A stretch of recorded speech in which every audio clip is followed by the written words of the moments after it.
Selamat datang di Sokap, Sobat Perikanan Tangkap. Sokap edisi dengan tajuk kita menjadi inspirasi bersama mahasiswa berprestasi.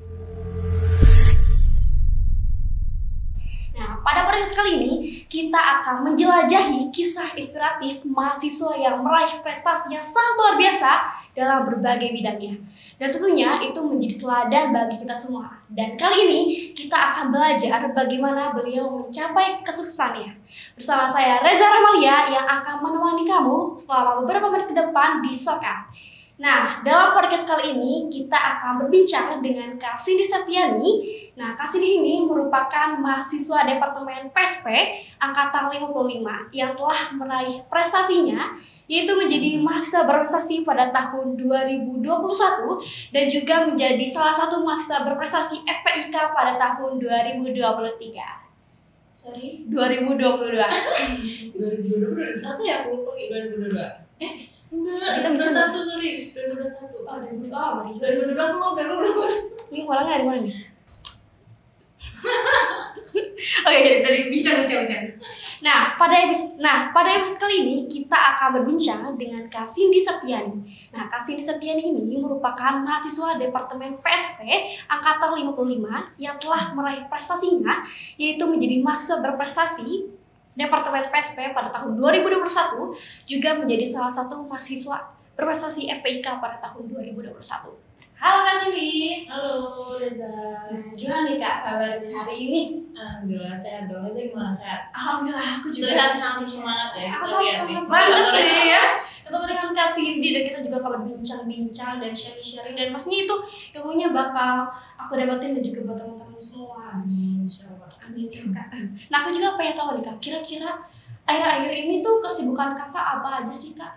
Akhir-akhir ini aja Iya, ya. akhir ini aja.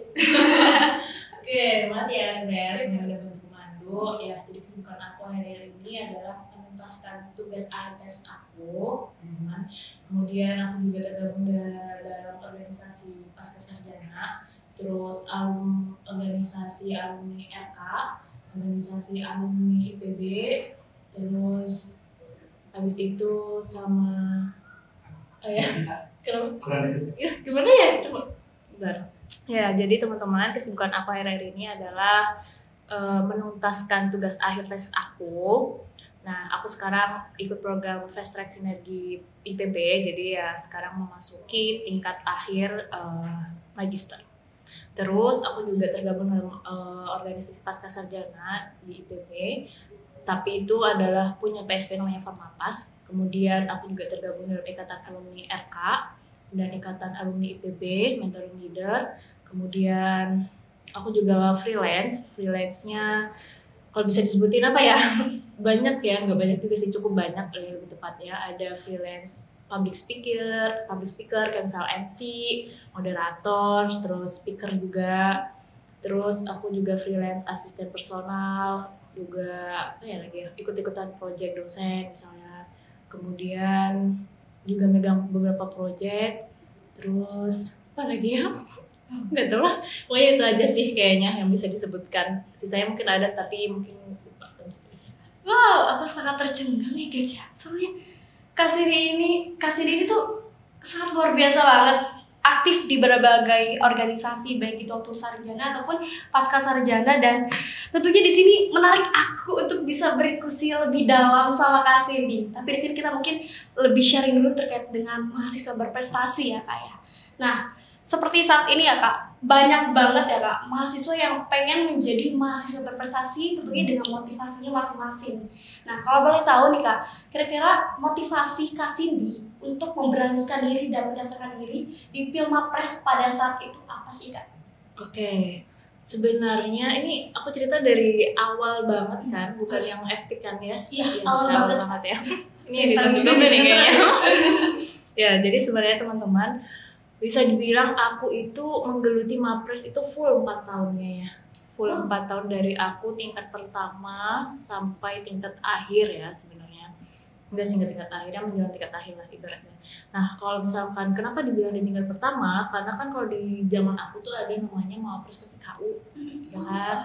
aku nggak tahu sekarang masih ada atau enggak, cuman zaman aku tuh ada namanya Mawapres PPKU, perwakilan fakultas-fakultas gitu. Nah kemudian itu biasanya diwadahin lewat ini OTSCO. OTSCO nggak? Nah OTSCO itu Outstanding Student College. Nah itu punyanya Ditmawa. Nah jadi waktu itu batch 1 nih pendaftaran gitu kan. Nah terus aku awalnya nggak mau daftar nih gitu, soalnya ngeliat pandangan saya, wah iya nih teman-teman aku yang mau daftar keren-keren banget gitu kan, sedangkan aku kayak butiran rengginang gitu ya kan, yang mau daftar tuh kayak nggak pede gitu kan, bener-bener nggak ada pikiran mau daftar nih sebenarnya, karena aku pas SMA itu tipikal yang bukan kuliah pulang ya, apa namanya ya, sekolah pulang lah gitu, ekstrakurikuler aja jarang, itu pun ikut suka hilang-hilangan gitu, karena nggak suka itu dulu. Terus aku tipe akademistis aja nih, paling pas sekolah itu ya udah belajar buat ini apa sekolah aja, buat ngejar peringkat dulu kan peringkatan ya gitu, kalau nggak ini gengsi gitu kan misalnya, jadi sering kejar-kejaran tuh sama temen aku gitu kan, enggak sih sebenarnya nggak kejar-kejaran, cuman orang tua yang biasanya kayak ayo kamu harus jangan sampai keluar dari 10 besar misalnya gitu. Nah kebetulan dulu itu bener-bener yang karena mungkin aku sekolahnya tuh di sekolah yang ini ya apa namanya ibaratnya kompetitif, jadi orangnya kompetitif. Nah jadi aku nggak fokus ke ekstrakurikuler sama sekali, tapi lebih ke akademis. Nah akhirnya pas daftar ke sini aku bener nggak punya bekal apa-apa tuh, bener-bener yang kayak nggak ada modal apa-apa lah, kalau bisa dibilang tuh kayak butiran debu banget. Bahkan pas awal itu semester 1 aku daftar itu UKM. UKM yang paling aku ingat adalah UKM BKIM, UKM Panahan, IAS, kayak gitu-gitu. Nah, tapi pas daftar tau nggak, aku ditolak semuanya. Bahkan kayak nggak ada yang menerima aku karena aku minim pengalaman SMA banget kali ya. Malah aku kayaknya cuman diwawancarain, abis itu ya udah, abis itu udah dites biasa aja gitu. Sedangkan yang lain udah ditahap lainnya gitu kan. Nah, aku bener-bener cuma sampai situ doang. Nah, terus udah nih aku udah hopeless kan gitu ya, aduh kayaknya nggak bisa deh soalnya nggak ada yang mau terima aku gitu. Nah akhirnya pas di semester pertama aku les tuh, jadi kerjaanku adalah kuliah les, dan aku ingat banget tuh di Mas Institute kalau nggak salah, aku les semua mata kuliah tuh yang bisa dilesin aku les, jadi kerjaan aku cuma les kuliah gitu. Wah lumayan ya, sampai situ ya gitu. Aduh emang lah. Nah terus udah nih tiba-tiba waktu itu ada Sodung, kalian tau Sodung nggak? Solong Gedung. Iya gitu. Solong Gedung. Nah itulah Solong Gedung. Nah terus, aku tuh datang kan, bisa ada undang pembicara gitu kan, muslimah atau kayak perempuan gitu yang memang inspiratif tuh.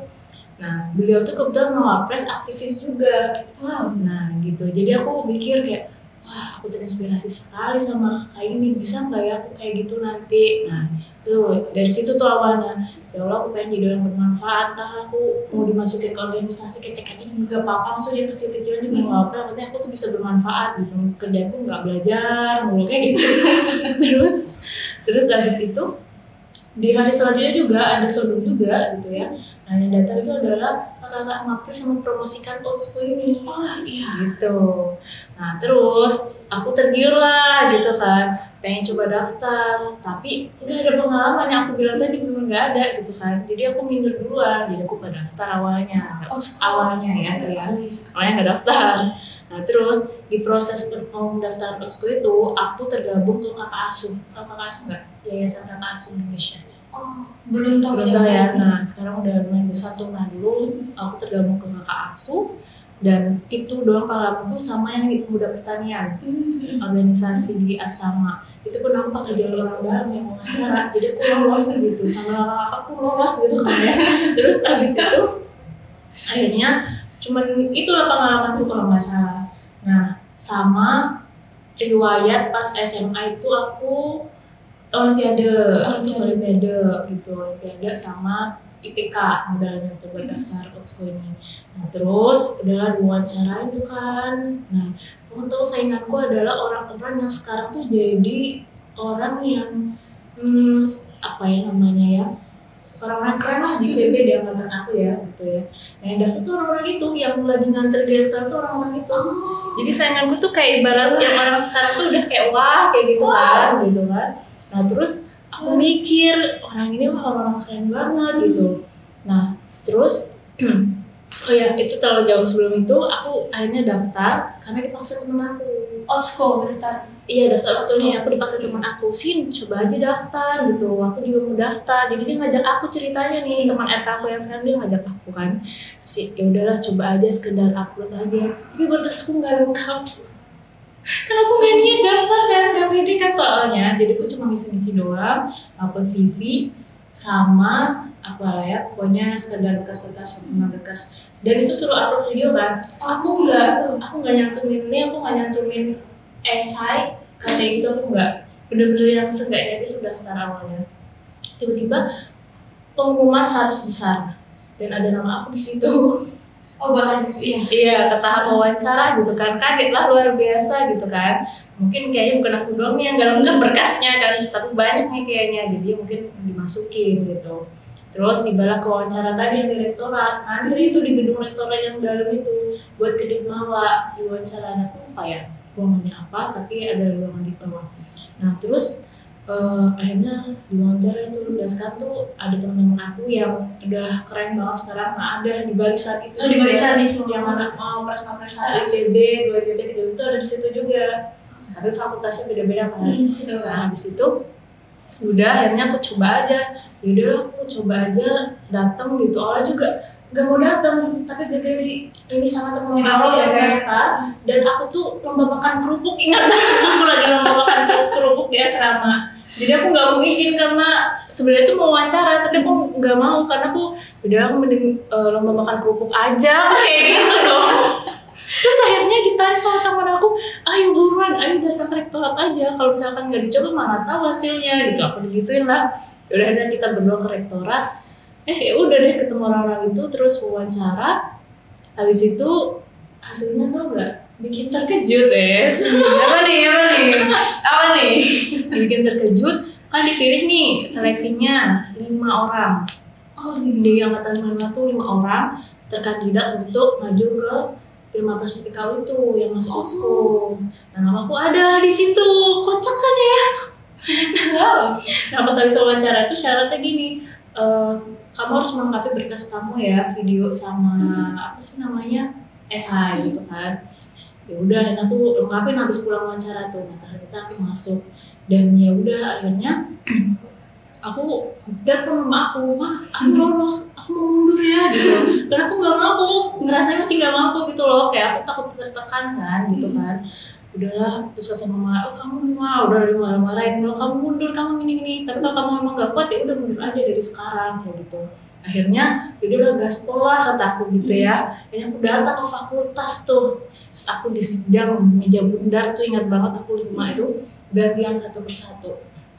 Terus kita diwawancarain gitu ya, detail banget pertanyaannya. Terus ngomong pakai bahasa Inggris juga, dites itu juga kan sama Pak Wakil Dekan, setiap komsis, terus siapa lagi tuh aku lupa, pokoknya banyak lah itu. Jadi kebayangan ya deg-degannya orang newbie kayak aku tiba-tiba masuk ruang gitu di tes ngapres itu kan kayak ini sebuah kebetulan ya kayaknya gitu kan. Terus akhirnya bikin shock lagi adalah terpilih tuh akhirnya 2, entah nggak satunya siapa? Aku. Insya Allah. itu benar-benar hal yang di luar nalar ya sebenarnya. Aku kayak kalau misalnya nggak nyampe sebenarnya, karena aku pikir aku emang nggak nggak se-capable itu sebenarnya. Cuma memang kalau aku pengennya kamu di situ ya gak ada yang tahu jalannya gitu kan. Akhirnya dari situ ke bawah sampai 3 tahun berturut-turut. Akhirnya aku ngaju fakultas terus kayak gitu sampai tahun yang 2021 itu sampai. Wow, sangat luar biasa banget ya Kak ya. Ternyata cerita di angkatan 55 ya Kak Cindy, udah ada Mawapres PKU ya. Di kita tuh gak ada Kak, jadi pas Mawapres tuh berarti udah di fakultas aja, berarti di tingkat 2 gitu. Terus kakak Osko tuh waktu itu kakak mencoba daftar mandiri, tiba-tiba langsung itu aja kayak buat pemilihan Mawapres itu ya dari Osko? Gak ada yang kayak program-program gitu? Ada programnya. Jadi aku tuh masih di dididik itu 1 tahun sebelum maju ke di tingkat kedua 3 tuh aku Osko dulu 1 tahun. Nah itu banyak programnya. Kebetulan aku juga Osko sih Kak. Oh. Tapi aku baru masuk itu di tingkat 2.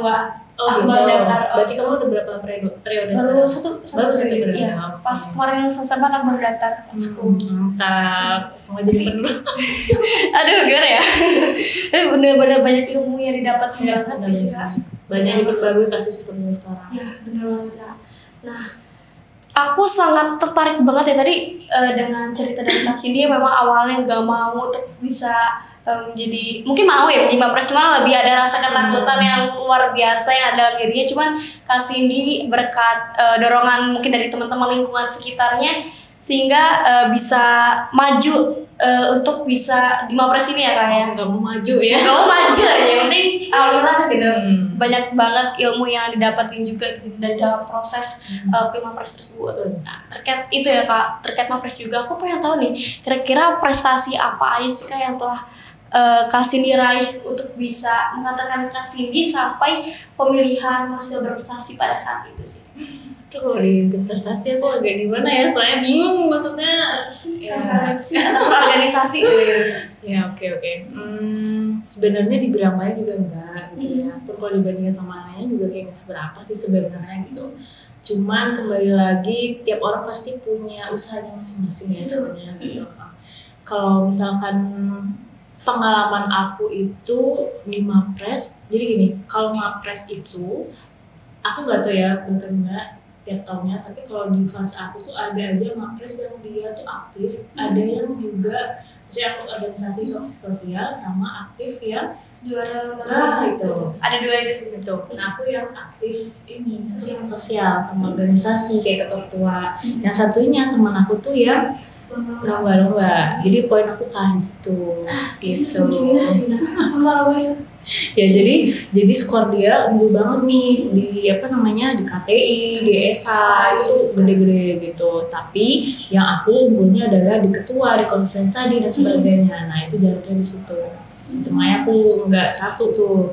Nah terus abis itu, nah kalaupun misalkan prestasi, aku itu bisa dibilang tiap semester tuh ada di ikut organisasinya. Bisa 5-6 wow. 5 atau 6 kepanitiaan organisasi, kemudian kegiatan-kegiatan yang sosial dan sebagainya itu aku biasanya selalu ikutin.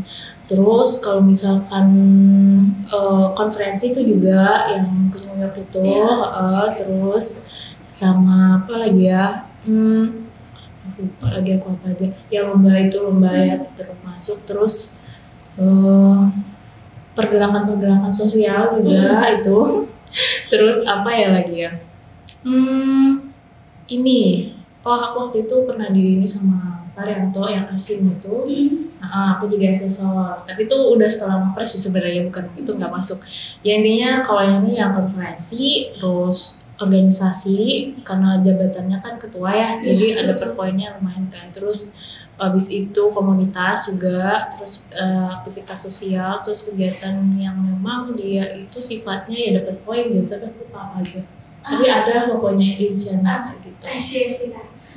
Gitu. Tapi kadang kita juga sebagai seorang mahasiswa prestasi itu kadang suka ini nggak sih kan, kalau saya mau daftar Mapres tuh minder sama orang-orang yang sering lomba-lomba gitu kan? Iya benar-benar. Soalnya pasti mereka gini. Skill tiap orang tuh pasti beda-beda dan kemampuan mereka juga pasti akan beda-beda. Misal kamu akan cenderung di KTI misalnya gitu ya, kepenulisan, jago banget lah pokoknya.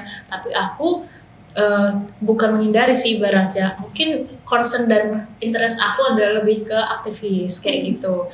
Jadi itu 2 hal yang mungkin tiap orang punya concernnya masing-masing gitu. Tapi kalau misalnya maju Mapres setidaknya adalah masukan-masukan kayak lomba tuh pasti ada kayak gitu.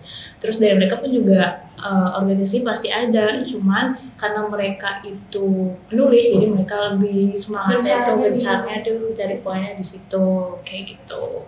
Cuman kalau kemarin aku itu pas belum Mapres, aku tuh unggul di presentasi. Gagasan kreatif. Iya, gagasan soal presentasi. Tapi untuk ininya apa sih namanya? Iya, poinnya kayaknya aku kurang. Tapi jujur kita berbeda sama sih, karena aku juga senang di yang namanya organisasi. Aku lebih senang kegiatan sosial, pokoknya di aktivis-aktivis gitu deh, dibandingkan dengan kepenulisan. Karena aku juga kalau misalnya lomba-lomba, pasti lombanya nggak kepenulisan. Walaupun pernah pengen mencoba, tapi kayaknya kayaknya bukan aku deh, karena selalu gagal gitu walaupun kayak udah ikut pelatihan esai kemarin pernah lagi, kayaknya nggak nerap gitu karena mungkin kayak ini bukan aku deh gitu. Tapi selalu pengen coba, tapi memang aku lebih condong sama kayak kasih ini sih di aktivis kegiatan organisasi sosial dan sebagainya. Aku juga pengen tahu nih, kakak tuh waktu itu kegiatan sosial berarti lingkupnya di luar IPB ya? Iya, luar IPB sama di luar IPB. Juga.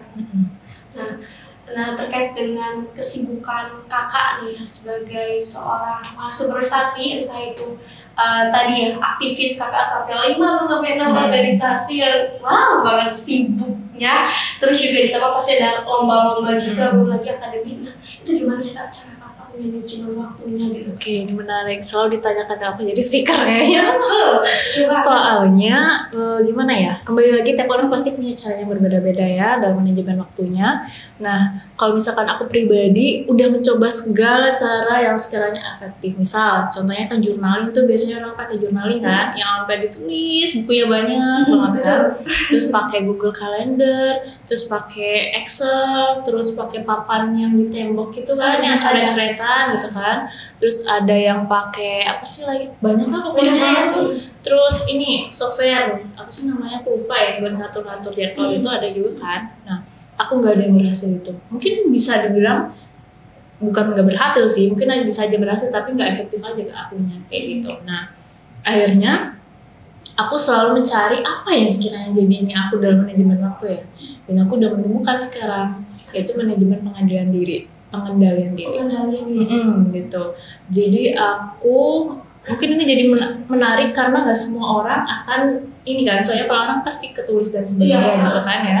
Nah, kalau aku adalah kontrol diri. Jadi aku misal nih, contohnya gini, aku harus tahu dalam seminggu depan aku mau ngapain aja gitu. Nah, biasanya setiap bangun tidur aku harus tahu besok mau ngapain aja kayak gitu. Jadi udah tersetting tuh di dalam otak aku. Kalau misalkan besok mau ngapain aja, jam berapa. Nah, alhamdulillahnya sih sejauh ini aku nggak yang pernah sampai telat atau nggak datang karena aku lupa kayak gitu. Jadi karena sebelum aku tidur aku selalu merecall lagi apa yang harus aku lakukan besok kayak gitu. Mungkin akan efek sampingnya capek ya, karena kan kita harus di ini terus otaknya harus ngingat besok ada apa nih, hari ini ada apa nih gitu kan. Nah, tapi kalau misalkan udah biasa sih nggak yang ini banget sih, nggak bikin pusing. Justru aku merasa kalau kita punya kontrol diri yang udah udah paham sama diri sendiri, itu akan membantu banget buat kita bisa tahu kira-kira aku hari ini ngapain aja ya, apa yang harus aku lakukan dan tidak aku lakukan ya hari ini ya kayak gitu. Jadi sejauh ini sih aku pakai manajemen pengendalian diri ya kayak gitu. Sama kalau misalkan memang ada hal detail yang memang benar-benar harus diingat, aku terus di WhatsApp. Biasanya ada tuh grup WhatsApp yang buat diri sendiri ya, itu membantu banget ke aku. Jadi karena aku sering buka WhatsApp kan, jadi itu terpampang nyata di atas tuh aku pin. Nah, itu biasanya membantu aku. Tapi selain itu aku pakai manajemen pengendalian diri. Bener banget sih kak. Kalau misalnya kayak ditulis, aku pun ya kak, kalau misalnya kayak ada timeline buat nanti kayak tugas-tugas ke depannya, sama kayak nggak pernah ditulis ataupun hal apa itu, paling kayak bener ya kak di WA pribadi gitulah. Dan kalau misalnya kayak di buku ditulis itu kayak gak dibuka lagi bukunya, kayak jadi males gitu jatuhnya, jadi bener di pikiran aja gitu. Iya benar, aku di pikiran aja sih, nggak yang tertulis. Cuma ribet aku juga ya buat nulisnya butuh, tapi beda-beda ya, beda-beda. Cuman aku malah kayak ngabisin waktu aku aja kalau nulis kayak gitu. Tulis lagi, gitu, karena nggak dibaca lagi sama aku. Mending kalau dibaca kan berguna gitu, nah aku nggak dibaca masalahnya. Nah kak, sekarang kan lagi pemilihan mahasiswa berprestasi ya kak, banyak banget juga departemen lain, fakultas di FIU juga beberapa departemen udah seleksi, bahkan salah satunya di PSPI udah menuju seleksi mahasiswa berprestasi. Kira-kira tahapan Pilmapres itu apa aja sih kak? Gitu ya, untuk pada saat itu pas ini. Aku sebenarnya agak lupa ya, tapi aku akan coba merecall lagi kira-kira tahapannya apa. Tapi yang terpenting adalah dari departemen dulu kita itu, kalau di zaman aku tuh rekomendasi. Ada sih daftar sebenarnya, cuman tetap aja nggak ada yang mau daftar. Iya. Karena mungkin ya itu tadi pemikirannya kembali aja sama dengan kita yang kayak udah deh, nggak usah deh, aku belum ada ini sebenarnya gitu. Padahal sebenarnya nggak ada salahnya buat mencoba kan kita gitu. Nah, aku awal itu karena mungkin dari tingkat 1 aku old school, jadi udah otomatis gitu. Gitu. Jadi pas departemen ya berturut-turut aku yang dipanggil kayak gitu. Tapi tetap ada administrasinya, pendaftaran. Jadi ada yang mendaftar adalah buat ngisi kelengkapan administrasi. Jadi biar nggak aku aja gitu yang maju gitu. Pun kalaupun misalkan ada yang maju, biasanya tetap diseleksi kayak gitu. Cuman kebetulan kalau pas aku kemarin kalau departemen langsung ke fakultas kayak gitu. Kalau aku ya gitu, karena mungkin kebawa terus ininya dari tingkat pertama jadi kayak gitu polanya. Tapi kalau misalkan setahu aku kemarin ikut nyeleksi ya, itu tahapannya adalah kita seleksi administrasi pasti, itu CV, terus apa lagi ya, KTI, gagasan kreatif itu bukan KTI sih, esai kali ya, KTI. Terus habis itu wawancara Inggris, terus apa dan sebagainya sama dosen PSP yang bertugas, biasanya konsis ya. Iya, konsis. Gitu. Nah habis itu kalau misalnya udah deal dari departemen siapa yang terpilih gitu, baru itu ke fakultas. Nah kalau yang fakultas itu biasanya sama tahapannya kalau lebih kayak gitu, ada CV, ada KTI, biasanya tuh ada panduannya lengkap banget tuh gitu kan. Nah terus jangan lupa pas kita nyusun KTI kita harus melihat kategori poinnya. Ya. Jadi jangan asal isi kayak udah ikut ini aja, ya bisa ini aja gitu. Tapi perlu difilter juga. Kira-kira poin mana sebenarnya bisa tinggi nih kayak gitu. Nah itu bisa diurutin aja gitu. Terus apa lagi ya? Terus sama ini paling rekomendasi dari dosen. Nah terus nanti wawancara sama dekan, wakil dekan, jajaran komsis, sama ada petugas buat ngisi. Nah itu biasanya nanti abis itu presentasinya tuh wah udah itu semua kandidat, semua dosen komsis itu, sama ada lah beberapa tamu, aku nggak tahu dulu tuh siapa aja, tapi lumayan ramai satu ruangan itu, dan kita presentasikan itu kayak model semas gitu lah. Gitu. Nah bener banget sih Kak, seleksinya lumayan juga sih, apalagi yang PR banget tuh sebenarnya gagasan kreatifnya nggak sih Kak? Kayak itu topiknya yang harus yang istilahnya yang luar biasa, tapi harus bisa diterapin juga gitu, hal unik juga gitu. Nah kalau boleh tahu pada saat itu ya topik gagasan kreatif Kakak itu membahas apa sih Kak? Oke, nah aku sebenarnya agak lupa ya, mau nyari filenya juga sebelumnya kayak udah hilang deh kayaknya gitu ya. Tapi seingat aku sosial. Sosial perikanan. Nah, jadi sosial perikanan yang aku idenya itu adalah tentang edukasi yang tertujunya itu buat masyarakat nelayan sama anak nelayan kayak gitu. Aku lupa dikemasnya dalam bentuk apa, tapi intinya aku lebih ke efeknya adalah sosial perikanan kayak gitu. Berturut-turut aku selalu sosial perikanan karena aku yakin kandidat lainnya udah pasti sesuai ininya sih, namanya kayak permain film. Iya, engineering, ilmiah gitu. Jarang yang sosial perikanan, jadi aku cari sosial perikanan. Bener banget sih, kayak sekarang tuh kayak mereka tuh kayak lebih apa ya, kayak perikanan banget, emang bener jarang banget yang sosial gitu. Nah, poin aku tinggi kemarin presentasi karena aku sosial perikanan. Oh, beda di antara yang lainnya. Nah, itu aku nggak tahu sih, cuman aku pikir itu bisa jadi topik menarik karena nggak semua akan melek ke sisi sosialnya kan, seperti itu. Itu betul banget sih.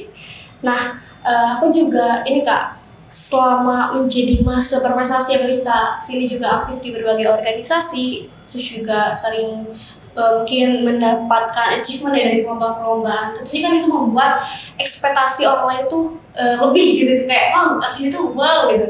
Nah itu kira-kira gimana cara Kakak menyikapi orang-orang yang mungkin berekspektasi lebih gitu sama kan, karena suka jadi beban sendiri nggak sih Kak, kayak sudah gue gini tapi kayak beban tersendiri, bikin overthinking lah ya gitu kan. Tapi kalau kita nggak bisa Nah, itu aku alami selama beberapa tahun ya sebenarnya. Jadi dari awal aku OSCO, kamu bayangin aja aku kandidat yang mungkin kurang memenuhi awalnya di OSCO itu tiba-tiba jadi ya gitu kan. Pasti orang-orang sekelasku kayak Cindy kok bisa jadi ini gitu. Jadi itu jadi tekanan banget ke aku karena aku dituntut untuk lebih dari itu. Nah ibaratnya gini, kalau misal kita ketemu orang nih yang mungkin lebih unggul dari kita sebenarnya tapi dia nggak lolos, kan agak gimana ya sebenarnya gitu kan. Nah akhirnya itu terjadi di setiap aku ketemu sama mereka-mereka, dan itu bisa jadi apa sih namanya, omongan belakang ya, biasanya kayak gitu kan gitu. Jadi semenjak itu aku benar-benar terpressure banget tuh. Jadi setiap aku pelajaran gitu ya, dari tingkat pertama tuh aku selalu berusaha nanya gitu, selalu belajar untuk menunjukkan skillnya itu layak gitu ya. Itu luar biasa, effortnya luar biasa. Kalau ingat itu aku bikin stres sendiri, bahkan sampai IPK aku turun semester 2. Pas aku awal ospek itu aku turun lumayan lah, itu 0,2 dari IPK aku sebelumnya, kan lumayan kan gitu kan. Nah itu lumayan banget tuh. Terus akhirnya aku ngerasa kayak wah gak bener nih aku nih gitu, karena aku merasa tertekan banget gitu. Apalagi dituntut pas aku tingkat pertama udah dituntut lomba nasional sama internasional. Iya bener-bener 7 pasti kan minimum. Iya aku lupa kalau lumayan, pokoknya itu harus ada gitu kan. Nah, anak baru gitu ya, newbie udah disuruh ikut sana sini gitu kan, pasti pontang-panting dong, akademik aku agak kelenger tuh. Nah jadi untuk memenuhi ekspektasi orang pasti susah gitu. Akhirnya ya kita harus lebih keras lagi gitu. Hanya aku ikut les dan sebagainya gitu untuk mata kuliah yang eksak gitu ya, kayak LM atau misalnya kimia, fisika kayak gitu aku ikut di situ. Nah ternyata aku tahu kalau misalkan kalau kita emang bukan basisnya itu, ya walaupun kamu les pun ya mungkin bakalan bagus, cuman ya udah gitu, bakal mentok segitu gitu. Bahkan pas aku PPKU itu, karena mungkin aku terlalu mapres, jadi orang-orang akan berekspektasi tinggi kalau misalkan kalau nggak ada yang mau nanya, aku yang ditunda sini nanya gitu. Orang udah nggak mau nanya, itu ada semua nanya gitu kan ya. Itu bikin itulah bikin deg-deg mulu lah gitu masuk fase itu tuh. Terus disuruh maju ke depan gitu, sini gitu kan, agak sebel ya gitu. Terus misal kalau kita ngantuk, mapres kok tidur, ya masa juga manusia gitu ya, emang nggak boleh tidur gitu kan, nggak boleh ngantuk gitu kan. Jadi kalau misalnya nggak ada nanya, kita masih jadi korban suruh maju di depan kayak gitu. Ada sebenarnya kita juga nggak tahu ya kan kadang.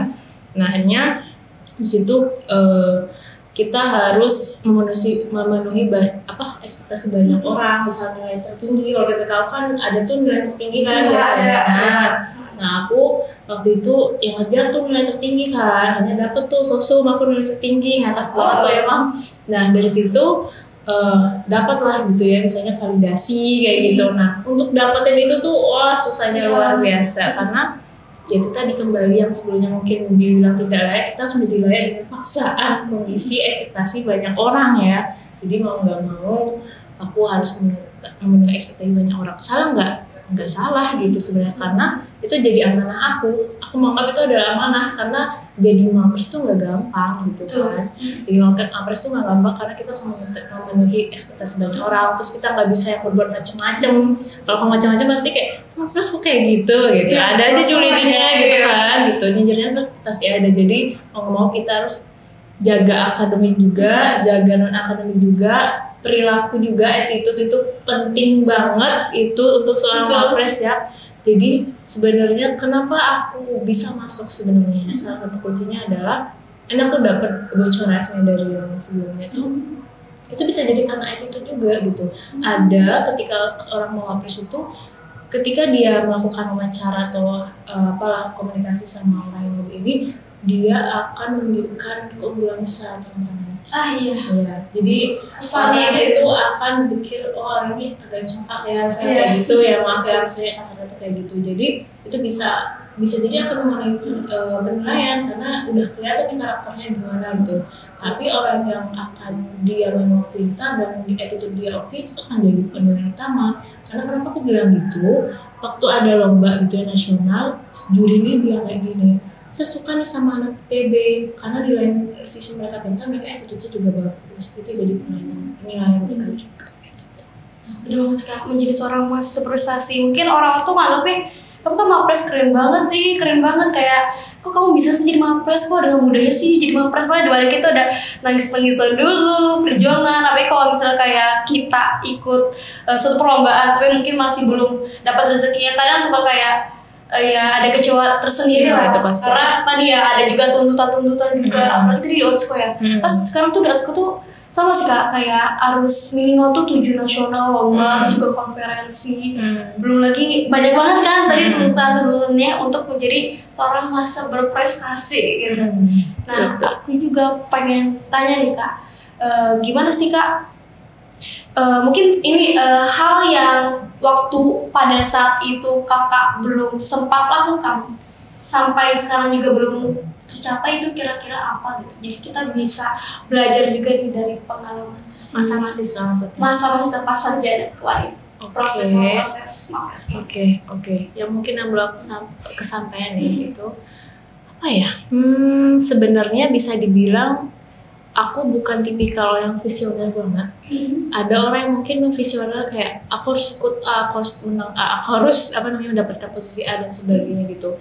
Jujur aku tidak yang sevisioner itu dan tidak memaksakan diriku terlalu berlebihan untuk mendapatkan apa yang aku mau, karena aku tipikal juga yang netral, let it flow aja. Kalau misalnya ada peluang aku ambil, kalau nggak udah ya udah gitu, nggak masalah, nggak maksain juga gitu. Karena kalau misalkan kita terlalu berharap sama apa yang kita patokan, kita takut kecewa kalau kita nggak dapet. Nah, itu malah justru menyiksa diri kita sendiri dan kita akan mandek di situ karena kita terlalu fokus sama apa yang kita ini, tapi tidak membuka peluang yang lain gitu kan. Padahal sebenarnya peluang itu mungkin jauh lebih akan menguntungkan kita di masa depan kayak gitu. Jadi sebenarnya yang aku sesali, bukan sesali, aku sih tadi yang belum dilakukan. Tercapai pada saat itu. Sebenarnya sih tidak ada ya. Soalnya aku ngerasa kayak aku dengan jalan ya, karena aku tidak merasa menuntut diri aku untuk menjadi sesuai apa yang aku mau banget gitu. Dan kalau misal disuruh milih apa, mungkin apa ya? Nggak ada sih kayaknya. Nggak ada sih soalnya aku merasa itu adalah sudah sejauh effort yang bisa aku lakukan gitu. Mantap banget kak.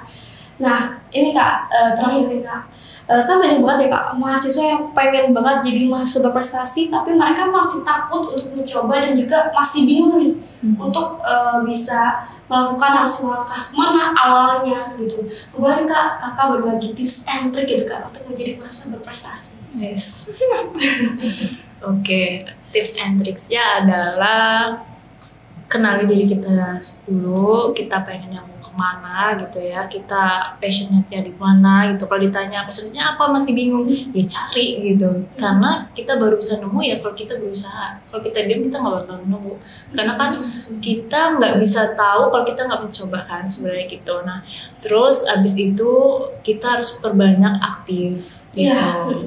Nggak ada mahasiswa frustasi yang kerjanya kuliah pulang nggak ada ya teman-teman ya. Kita perlu realitas juga nih. Nggak ada. Kita harus berusaha untuk produktif kayak gitu. Dan artinya produktif apa sih kak? Nah produktif tuh yang setelah kuliah entah kalian melakukan apa aja itu bisa yang sekiranya bermanfaat, bisa ikut organisasi gitu, rapat, itu kan jadi pencapaian ya gitu ya. Terus abis itu kalau misalkan ikut organisasi ya jangan di dalam ini rumah terus, tapi coba eksternal kayak gitu. Jangan terfokus misal di departemen aja gitu, kemudian fakultas aja atau univ aja, kalau bisa di luar juga. Jadi sebisa mungkin cicipin semuanya gitu. Gitu karena semakin kita banyak melangkah atau mencoba hal baru, akan semakin mudah kita menemukan passion kita. Karena kalau kita nggak coba, ya kita nggak akan tahu di mana sebenarnya yang paling cocok sama kita. Nah, aku bisa bilang aku tipikal seorang yang aktif atau organisasi karena aku mencoba hal itu. Yang sebelumnya aku akademis nih, tiba-tiba aku jadi aktivis organisasi kan sangat ini ya. Nah, kalau misalnya kita belum dicoba, nggak ada yang tahu sebenarnya passion kita di mana ya, kayak gitu. Jadi pesannya adalah ya intinya coba sebanyak mungkin gitu, karena peluang untuk daftar Mapres itu sebenarnya banyak caranya gitu. Nggak harus kamu harus IPK misalnya 3,8 ke atas itu bisa memastikan kamu masuk, enggak. Tapi intinya ada hal yang bisa kamu yang bisa bermanfaat lah buat orang lain, bukan buat diri kamu sendiri kayak gitu. Nah mungkin pandangan orang masuk banyak ya kak, masuk berprestasi itu IPK-nya harus sekian tadi. Padahal tuh IPK itu menjadi syarat nggak sih sebenarnya? Itu jadi syarat minimalnya, ada minimal dan masih bisa lah gitu. Kita enggak yang ditargetin kamu harus 3,5 ke atas, enggak sebenarnya. Tapi tadi ya kak, kita bisa aktif di berbagai organisasi, lalu juga mungkin bisa ikut konferensi, perlombaan. Sama poin sih yang pengen aku highlight adalah ketika Mapres jangan terlalu fokus buat pencapaian diri. Contohnya apa? Kayak misalnya ikut lomba, ada debat, KTI, esai itu terus ya dikerjakan sampai lupa kebermanfaatannya apa. Misalnya contoh sosialnya apa. Sebenarnya mahasiswa berstatus yang sesungguhnya itu yang seimbang adalah dia seimbang antara akademik dan non akademiknya. Kalau misalkan KTI dan semuanya jatuhnya akademik kan, iya kan. Betul. Dan dia juga harus mengambil sisi non akademiknya, minimal ikutlah organisasi 1 atau 2 kayak gitu. Tapi kalau Mapres kayaknya nggak cukup 1-2 ya, harus lebih ya kayaknya ya gitu kan. Nah jadi harus tetap seimbang kayak gitu. Karena itu jadi penilaian sih. Oh iya, sama ini Kak, aku tuh penasaran. Kakak kan ikut konferensi ke Amerika. Nah itu infonya bisa Kakak dapat dari mana, dan juga seleksinya kira-kira apa aja dan hal apa aja yang perlu dipersiapkan itu untuk konferensi. Karena kan gak semua orang bisa ikut konferensi karena seleksi yang cukup ketat juga nih. Oke, jadi tuh aku ikut itu pas aku semester 5. Oh, pas aku ya? Iya ya, semester 5 kalau nggak salah. Nah itu aku udah sebenarnya itu dari kakak usku aku. Kalau tahu Kak Zakia kan? Pernah dengar sih. Nah kepala sekolah usku yang sebelumnya itu kan Kak Zakia, tapi sekarang dia LPDP di Amerika. Wow, LPDP di Amerika. Kak Zakia. Nah aku berangkat sama beliau gitu, diajak sama beliau karena beliau itu dulu pas zaman aku beliau pokoknya panitia uskunya lah gitu. Nah akhirnya ajakin info nih Sin gitu ya, salah apa diajak, tapi ada nih yang lain juga diajak kan, mau ikut nggak konferensi kayak gitu. Gimana soalnya kayaknya sebenarnya pernah ikutan itu, jadi tahun ini mau nyoba lagi, maksudnya tahun selanjutnya itu mau nyoba lagi. Karena aku diajak kayak gitu kan sama teman aku. Tau Cindai nggak? Kak Cindai dari Bandung kan? Iya, Cindai, dia Cindai juga sekarang. Ya, dia termasuk besti perjuangan aku pas kesana gitu kan. Kita termasuk yang 2 termuda tuh, yang lainnya tuh angkatan 53. Nah akhirnya kita ini ya diajak gitu kan, ya udah mau lah gitu kan. Nah terus akhirnya yaudah coba, akhirnya kita dibantu pendaftarannya sama Kak Zakia itu gitu kan. Kita semua diajak, itu udah berapa ya, 7 orang pas 10 gitu, aku lupa semuanya. Nah terus akhirnya kita daftar. Aku lupa sih sebenarnya seleksinya apa aja ya, cuman ya singkat aku ya ada seleksi administrasi, berkas, seleksi apa dan sebagainya kayak gitu. Terus abis itu apa ya, ada pengumuman lulus apa gitu aku lupa. Udah deh abis itu ya udah tinggal daftar dengan syarat kita harus ada surat persetujuan juga. Terus kita itu semuanya mandiri sih, visanya mandiri, tiketnya mandiri, semuanya mandiri. Tapi untuk yang di sana gratis karena tadi lolosin kan, jadi hotel di sini itu gratis gitu, kalau nggak salah ya, disubsidi. Nah terus habis itu, nah karena berhubung mereka adalah orang Ditmawa gitu ya, kita adalah osko dulunya Ditmawa gitu, jadi dapat sponsor dari bidang kami kayak gitu. Jadi ini kita ditanggung kayak gitu ceritanya. Iya kayak gitu. Jadi sponsor juga sebenarnya banyak sih, kalau dibilang tahapnya tuh luar biasa. Aku sampai nangis pokoknya tuh udah kayak orang stres lah buat berangkat ke Amerika tuh. Ada aja cobaannya. Bayangin hamin seminggu aku tiba-tiba digagalin dari pusat karena dikiranya aku itu nggak masuk administrasi, nggak konfirmasi lagi gitu, padahal sudah ada, cuma mungkin nggak masuk. Nah itulah, padahal udah pesen tiket tuh, udah visa dan semuanya ya kan gitu kan, udah digagalin kan kaget ya gitu. Akhirnya terus dibantu sama fasilitator aku buat ngomong di sana, akhirnya bisa berangkat. Banyak lah pokoknya momen dramanya tuh. Sama Cindai juga aku nyari sponsor gitu ya, ikut dia. Terus ya banyak lah pokoknya visa gitu. Bener banget Kak. Nah berarti untuk bisa kayak tadi konferensi itu salah satunya relasi juga ya Kak? Iya, kita bangun dari sekarang. Betul. Jangan stuck kayak temen cuma misalnya di kelas doang gitu, karena kita juga itu betul banget. Orang luar juga dibantuin. Aku pesen ya guys sama kalian guys. Apa nih? Untuk mahasiswa ini ya, penting banget. Pertama adalah, ini udah disinggung sebelumnya, relasi, perluas relasimu banget. Karena apa teman-teman? Sepenting itu dan seberguna itu relasi kita. Yang pertama apa? Kalau misalkan kita punya banyak relasi, kita akan lebih mudah dikenal banyak orang ya gitu ya. Kalau misalnya mudah dikenal banyak orang, orang pasti bahkan lebih menaruh kepercayaan sama kita tuh lebih apa ya, yaudah aku percaya nih sama kamu misalnya gitu. Jadi itu akan membuat kamu kalau di masa mahasiswa ya ditaruh di posisi pimpinan, di organisasi dan sebagainya, itu akan lebih dapat peluangnya lebih besar kayak gitu. Terus habis itu kalau kita banyak relasi akan justru mempermudah kebutuhan kita sebenarnya dan akan mempermudah jalan kita apa yang kita mau sebenarnya. Kalau relasi itu kayak apa ya? Yaudah kalau misalnya kita deket, kita tahu kita sebenarnya capable, bakalan dibantu kayak gitu. Terus yang ketiga adalah ini pas kalian punya kampus, aduh ini relasi penting banget guys, asli. Kalau kalian gak punya relasi akan susah zaman sekarang, terutama dunia kerja. Dunia kerja sekarang kalau misal kita mau realistis adalah akan lebih susah mendapatkan perusahaan yang dia itu sesuai sama yang kita inginkan. Misal big company, terus company yang dia itu ini udah bukan berkembang, udah maju gitu ya. Nah itu akan susah kalau nggak pakai orang dalam. Orang dalam itu dalamnya bukan ini ya, tapi rekomendasi. Nah gitu, bukan dalam sih rekomendasi ya, agak halus itu rekomendasi. Jadi teman-teman kalau bisa dari sekarang pupuk relasinya, karena kalau misalkan kita punya relasi, kalau kerja sebelum kita lulus aja udah banyak rekomendasiin. Karena aku mengalaminya kayak gitu ya. Maksudnya kayak bukan ini maksudnya. Maksudnya gini loh, kalau kita punya relasi entah itu sama dosen pun, entah kita misal kalian ada mentoring gitu. Nah, aku ini belum lulus ceritanya karena aku lulus seminar ya gitu ya. Nah, tapi karena aku takut parno setelah lulus aku nggak dapat kerja, aku bener gencar banget sekarang daftar pekerjaan. Sampai aku 50 apply gitu, aku 50 apply, banyak ketolaknya, realistis ya banyak ketolaknya. Yang dapat pun apa coba, perusahaan pialang kayak gitu-gitu. Perusahaan yang kayak gitu lah pokoknya ya. Jadi kayak aku berpikir kurangilah, atau mungkin bisa kalau bisa habis setengah jatah gagalmu kayak gitu sebelum kamu berperan ke tempat sesungguhnya.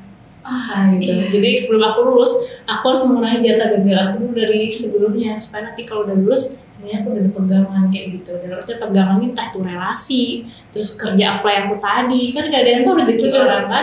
Jadi semakin banyak peluang dicari, semakin banyak juga peluang yang akan kita dapatkan. Relasi teman-teman. Jadi kalau kuliah tuh jangan kuliah terus tidur itu jangan banget. Kita harus bisa mencari kesibukan, gak kesibukan sih, produktif. Kita harus bisa produktif melakukan sesuatu yang bermanfaat untuk kita, lingkungan sekitar juga gitu. Dan kalau butuh relasi ya kita mau terus aktif. Nah harus aktif gitu, terus aktif gitu. Gitu, entah kamu ikut apa aja ikut aja, cari relasi pokoknya gitu. Betul banget, entah dia aktif di organisasi ataupun misalnya organisasi eksternal dan lain sebagainya gitu. Banyak banget sebenarnya wadah-wadah sekarang ya betul. Untuk bisa lebih aktif lagi. Betul. Tapi bagaimana cara kita untuk bisa memanfaatkan wadah tersebut? Iya benar, magang itu menjadi nilai plus banget sekarang pas kampus. Karena teman aku tuh ada yang terima kerja jalur magang kayak gitu. Dia dapat rekomendasi kayak dari perusahaannya langsung gitu. Jadi menurut aku sebanyak apapun ya udah gencarin aja kayak gitu, karena kita nggak ada yang tahu dapetnya yang mana kan. Iya, benar banget. Ini tadi juga selain juga aktif, magang, sekarang tuh ada aplikasi LinkedIn ya. Nah, teman-teman mahasiswa, kata aku sih wajib banget punya LinkedIn di zaman sekarang ini, karena kalau LinkedIn itu berpengaruh banget juga sih sama ketika nanti kita cari kerjaan dan sebagainya kayak gitu. Dan juga mungkin ada pesan closing statement dari Kak Cindy gitu Kak untuk podcast ini untuk teman-teman di rumah. Oke. Ya, jadi kalau misalnya closing statement apa ya, sebenarnya kita sebagai generasi muda ya, sebagai generasi muda jangan sampai kita jadi generasi yang ya udah gitu aja, bawahnya mager gitu ya, kuliah pulang gitu, kupu-kupu kalau bisa bahasanya sekarang tuh. Jadi kita harus aktif karena kita nggak akan tahu masa depan kita tuh kalau nggak kita buat dari sekarang. Kayak gitu. Jadi sebenarnya masa depan kita ya selain atas jalan ya gitu ya, kita ciptakan dari diri kita sendiri gitu. Kita pupuk dari diri kita sendiri, karena sepenting itu ibarat kita investasi untuk masa depan kita. Jadi untuk para adik-adik mahasiswa gitu ya, apalagi kalau masih aktif-aktifnya kayak gitu, gencar-gencarnya. Nah, carilah wadah buat kalian sekalian kalian bisa bertumbuh. Jangan ibarat terlalu memfilterisasi gitu ya. Kalau bisa dicoba, gas aja dicoba, asalkan tetap tahu porsinya, kapabilitas diri kita tuh sampai mana gitu. Karena kita akan gak ada yang tahu kita akan ketemu orang yang seperti apa yang bisa nolong kita nggak akan tahu organisasi mana yang bisa membuild diri kita kayak gitu ya, dan kita juga nggak akan tahu peluang kita untuk bisa bertumbuh itu di mana gitu. Jadi carilah wadah sebanyak-banyaknya, jangan mageran lah pokoknya begitu. Kalian harus bergerak karena kalian masih muda gitu ya. Dan aku selalu menekankan bahwasanya kita itu kerja keras dan juga kerja cerdas kayak gitu. Betul banget guys, jangan mager-mageran kata Kak Cindy ya. Dan juga jangan sering-sering scroll TikTok dan sebagainya gitu ya. Boleh sih sebenarnya, tapi tahu waktu ya gitu. Sekarang kayaknya baca-baca gitu ya. Ya gitu deh. Jadi ke bawah ya. Jadi ke bawah nih. Keterusan. Ya ke bawah scroll TikTok terus atau gak mageran tidur dan sebagainya. Jadi jangan takut coba hal baru. Iya, jangan takut coba hal baru, berani aktif, banyak banget wadah yang bisa kita coba ikuti gitu. Dan kita berusaha mungkin harus bisa mengenali diri kita sendiri, kita tahu kemana nanti setelah pasca kampus, arah kita mau difokus di bidang apa, kerja mau kemana, dan itu dipersiapkan dari sekarang. Berarti segera mungkin kurang lebih harus bisa visioner lah, tergambar gitu, rancangan gambaran kita ke depannya seperti apa. Oke teman-teman, kali ini kita sudah membahas kisah yang sangat luar biasa dari mahasiswa berprestasi yaitu Kak Cindy, dan harapannya pada podcast kali ini bisa memberikan semangat dan motivasi untuk teman-teman semua agar bisa lebih semangat lagi untuk bisa mencapai cita-citanya gitu. Nah, jangan lupa untuk terus berlangganan pada podcast kali ini agar tidak ketinggalan episode-episode menarik selanjutnya. Jangan lupa sampai ketemu di episode selanjutnya. Terima kasih banyak, Reza.